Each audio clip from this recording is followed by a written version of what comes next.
today we're being joined by the newest Collingwood AFLW Irish recruit, Muireann Atkinson. Muireann, thanks for coming on. Thanks, Cooper. Nice to be here. Nice, likewise. So tell us a bit about yourself. What got you into footy? Obviously, being from another country. How did the opportunity come about to be a trainer on at Sydney as well? So how's all this process been for you? It's been a bit mental from the start. It kind of stumbled upon me, and the opportunity. Basically, I came to Australia on a holiday. At the very start, we were out of Gaelic. My team was out of Gaelic, and I'm a school teacher, so I had a few idle weeks, so I decided to go on holiday to Australia.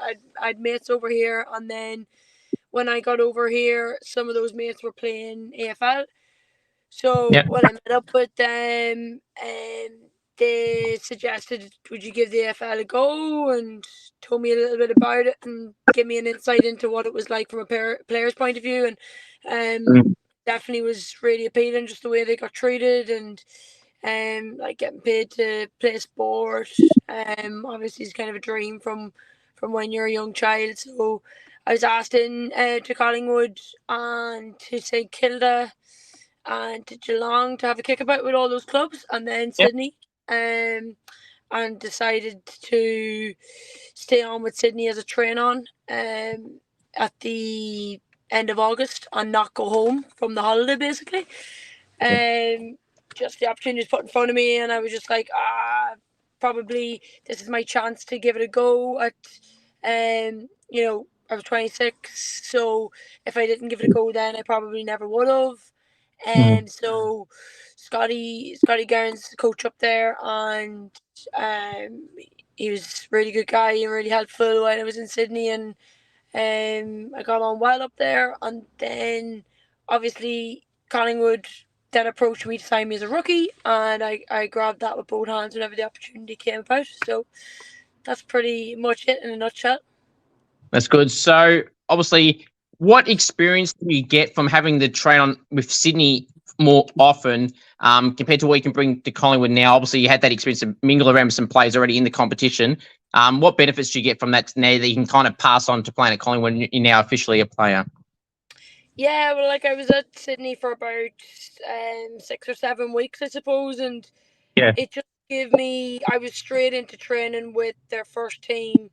I was too late to sign as an AFL player because I came and I wasn't in the draft. So being a train-on sort of gave me an experience of marking the best players in the game. Not going into VFL, going straight into the AFL situation. Give me an advantage to learn the skills quicker.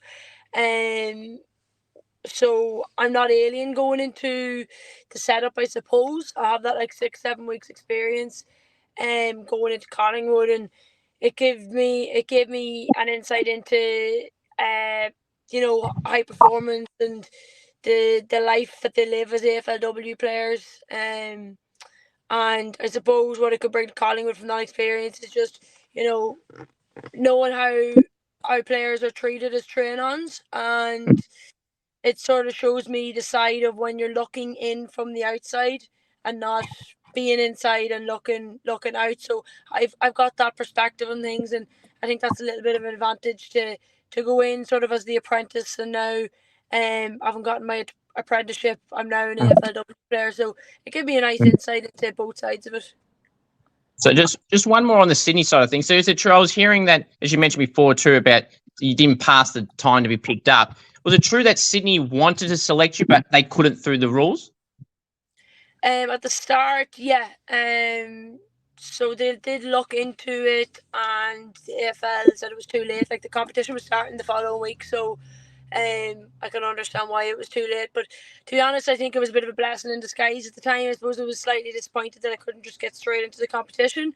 But now, in hindsight, I've got a better opportunity to develop as a player, and instead of rushing into it in a matter of a week or two, it's given me a couple of months to learn my craft a little bit better. And then now being in the position with a 2-year contract ahead of me instead of just that, I suppose it only would have been a 4-month contract.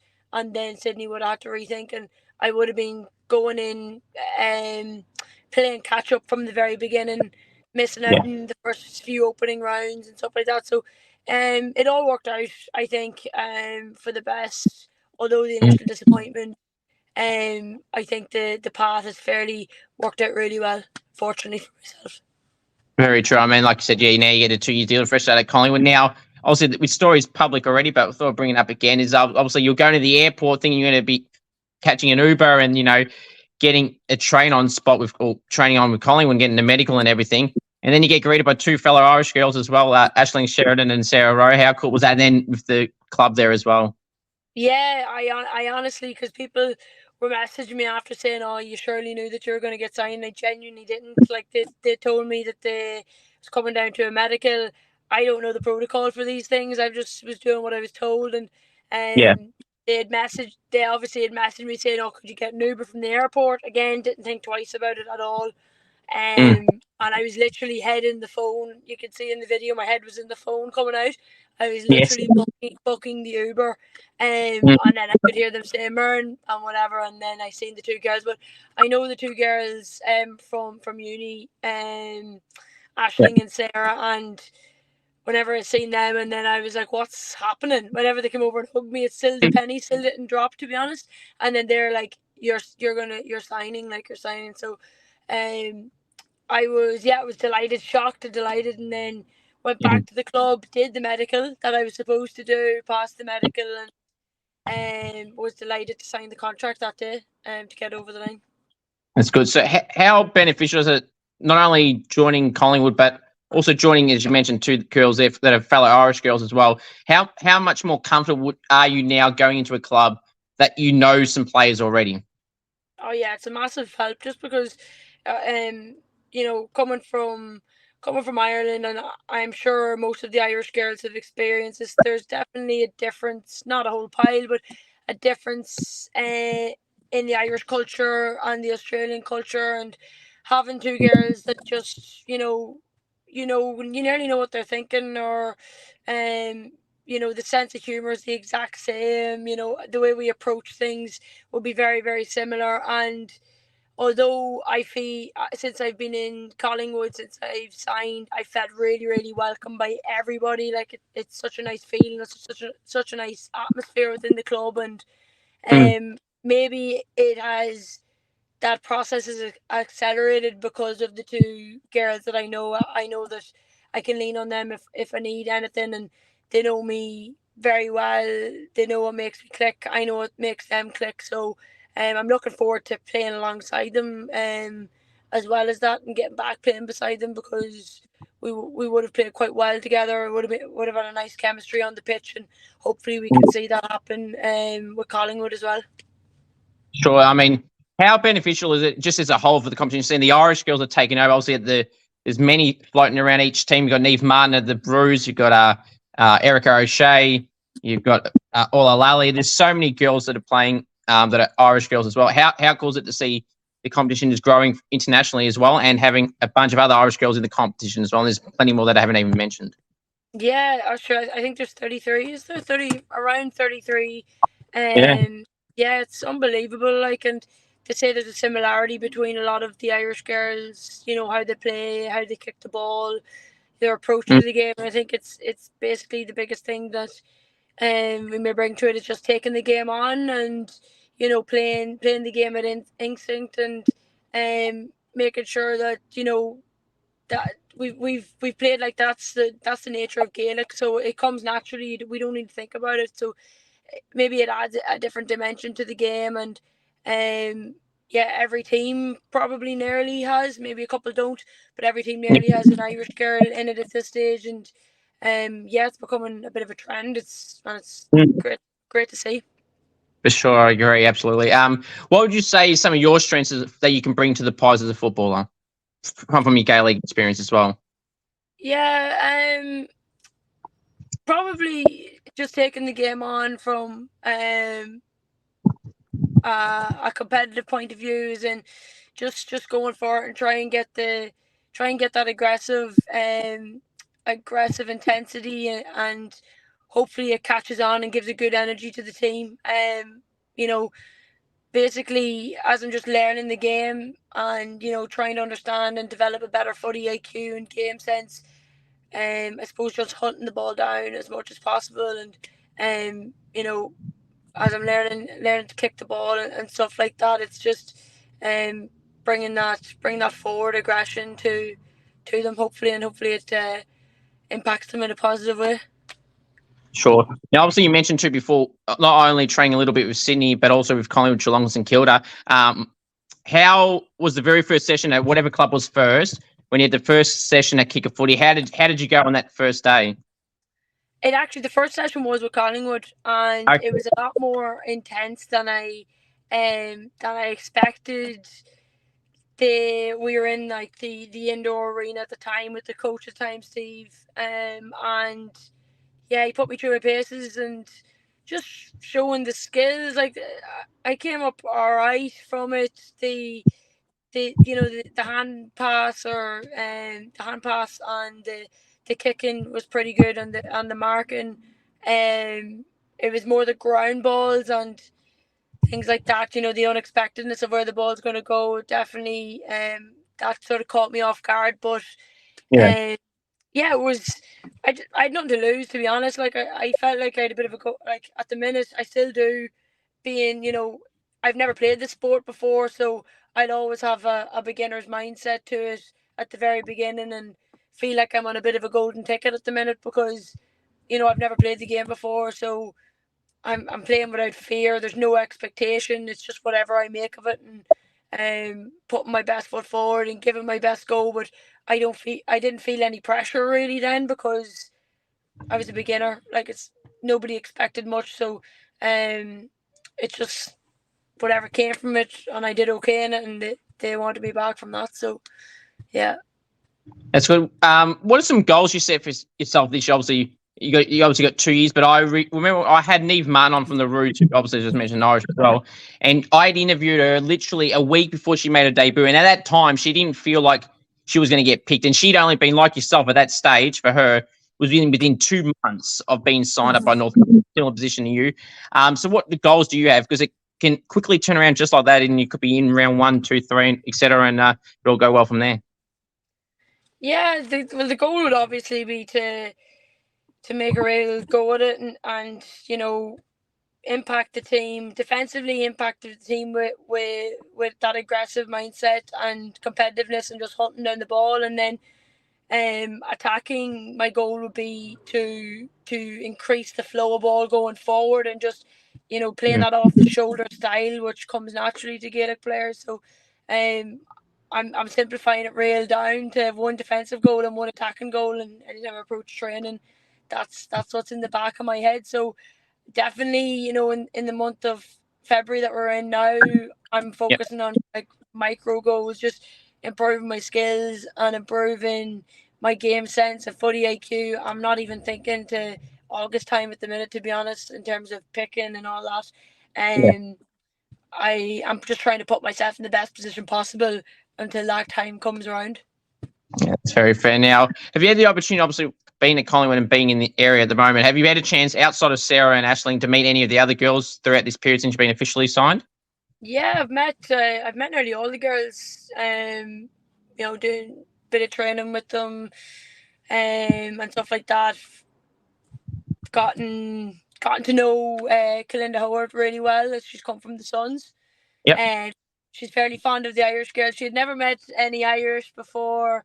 She met Niamh McLaughlin and Cara Fitzpatrick and Cara McCrossan that are in the Suns, and she said she'd never met any Irish, and now she can't get enough of them. She's all about the Irish. So I've had good crack with her and getting to know her, and obviously we're starting out our first year together with Collingwood, so it's nice to click with somebody like that straight away.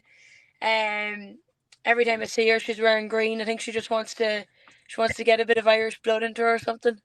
And then I've met a lot of the leaders already on the Collingwood team, like Bree Davy, Ruby, and Jodie Allen, and they've been great. Like, they've been they've really set up, like, they've just such a welcoming atmosphere in the club. Like, the culture's fantastic, even across, like, the men's code and all the staff in the club. Honestly, just feel really at home. And I feel like all the new girls, I think there's 7 of us starting out this year for Collingwood, so it's a big chunk of new players. And they all feel the exact same. Like, we're just really glad that, and feel really fortunate that we're amongst the group of players that we're going into, and just hoping to help them build and to achieve success, because that's very much what they're chasing at the minute. They want to win, and we want to win, and we want to get trophies, basically. Yeah, it's very true. What nicknames do you get at the club? Has there been any nicknames that Sarah or Aishling or any of the other girls have given you so far, or nothing so far? Well, the Sydney ones sort of nickname me Aki. They're definitely, every time I say my name, I have to repeat it 10 times. So it's probably easier just to stick with the nickname. So yeah, Aki is what I've been called. My father, my brothers were sometimes nicknamed that back at home. So I've heard it before, all right.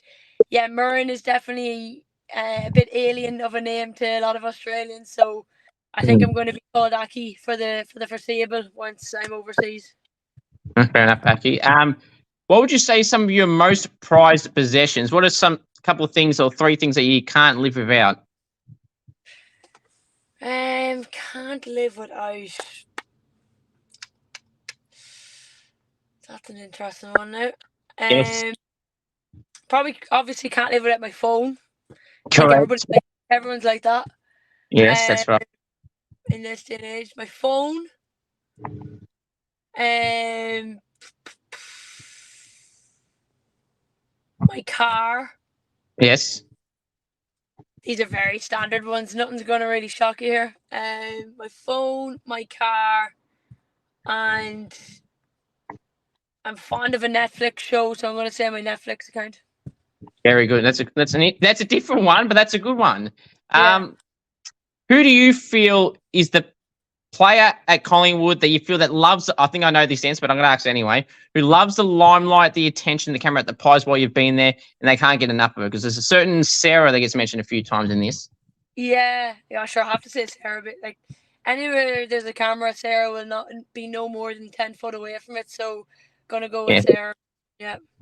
Yeah, that's a good one, a nice and basic one. I've had a fair few of the Collingwood girls on, I think probably maybe 5 or so, and Sarah and Ruby Slicer always get mentioned. They're the 2 that always get brought up. Yeah, they'll be fighting over the camera, the 2 of them. For sure. Who do you feel is a player at the Pies that you've gotten to know the last few months or so that you feel like is someone that doesn't get talked about as much, that you feel people should start talking about and getting to know that they're going to be a big deal when the season starts again?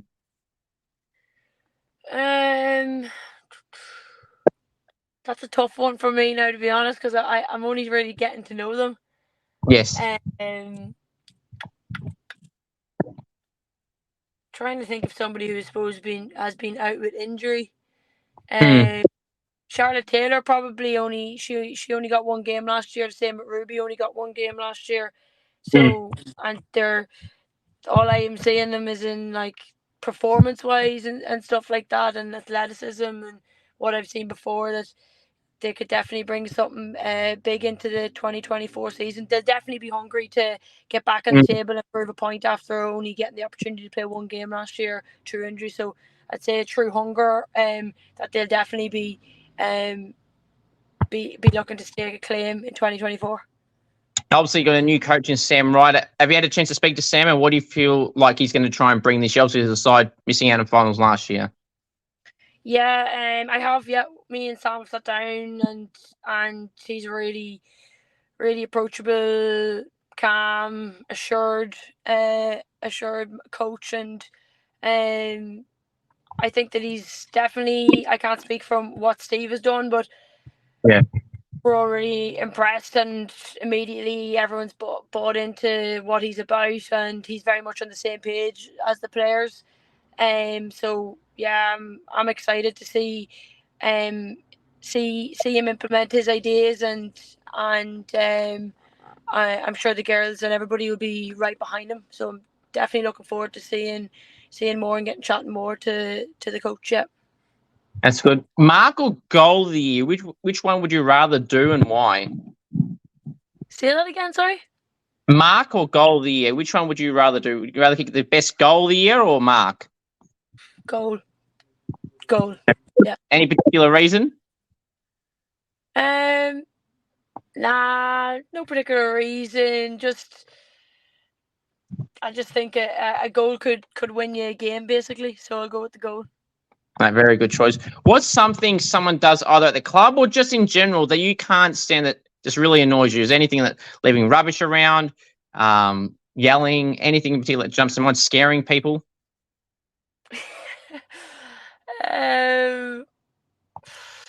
I'm gonna say being late. Okay. Yeah, that's a good one. Yeah. Now, while you were at Sydney, in those few months, I'm sure you at least witnessed people trying to scare each other, because obviously Sydney girls are known for loving to scare and jump scare people and hide behind bins and walls and everything like that. Did you ever fall victim to any of that while you were at Sydney for those few months?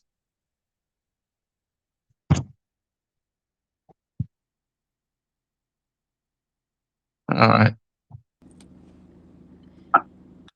So obviously, sorry guys for that cut out. So obviously, at Sydney, they were known to jump scare people and love to scare people around the corner or jump out of bins, etc. Did you ever fall victim to any of that while you were at Sydney for those few months? No, can't say I did. That's a good. That's good. That's sometimes a good thing. Now, what would be some fun facts about you that people might not know about? Fun facts. Very random fact is that at home we once had 10 ostriches in our front garden. Oh, okay. Yeah, always pull that one out. It's an interesting one indeed. For 2 truths and a lie, always pull that one out. What else? I play a bit of the guitar. I try to play a wee bit of the guitar. Most people tell me to put it away. And I was reared in a pub all my life. My father owns a pub, and yeah, that's where I was brought up in. It was good fun.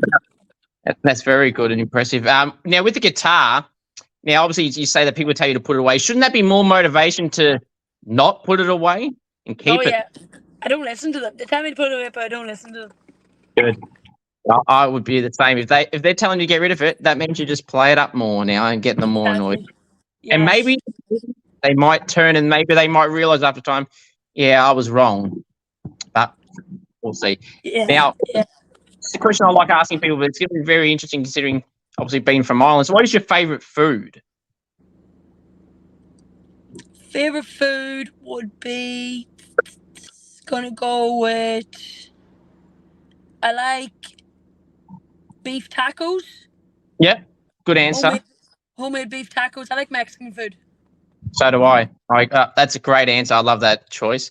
That's the second person I've had on today who said the exact same thing. So I love that answer. So keep that going.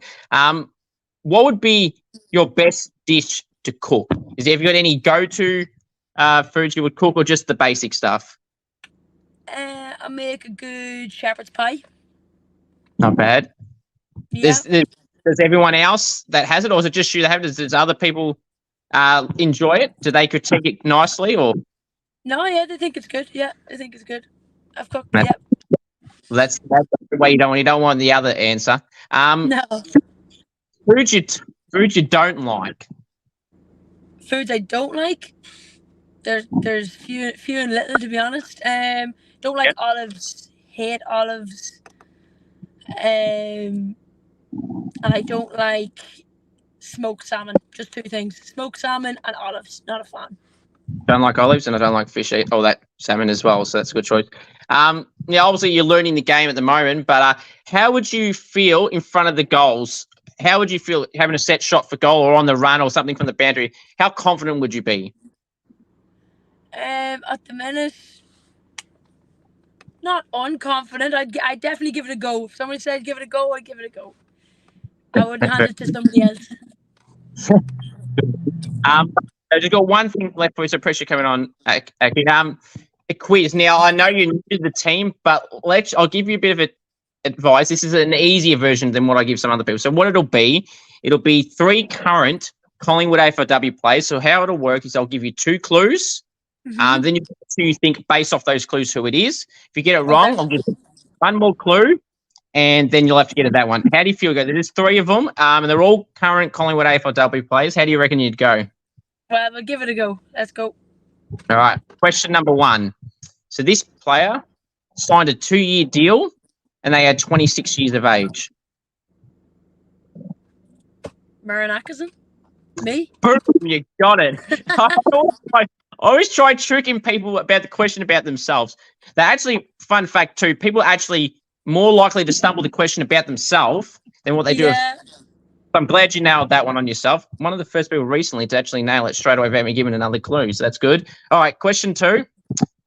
This player at Collingwood has played over 50 AFLW games, and they love the camera. Sarah Rowe. Boom. 2 for 2. Can we go 3 for 3? Let's go. All right. Let's go. Right. Now, this may be, I'm sure you'll know this, but this person has a fitness Instagram page, and they've played 47 AFLW games. Aishling Sheridan. Boom. 3 for 3. Marina, really appreciate you coming on. Nice, just this clean sweep. No needs for second hints. Too good. Hopefully that follows onto the footy field as well. I really appreciate you coming on, and all the best of the Pies. Super. Thanks very much, Cooper. Thank you. No,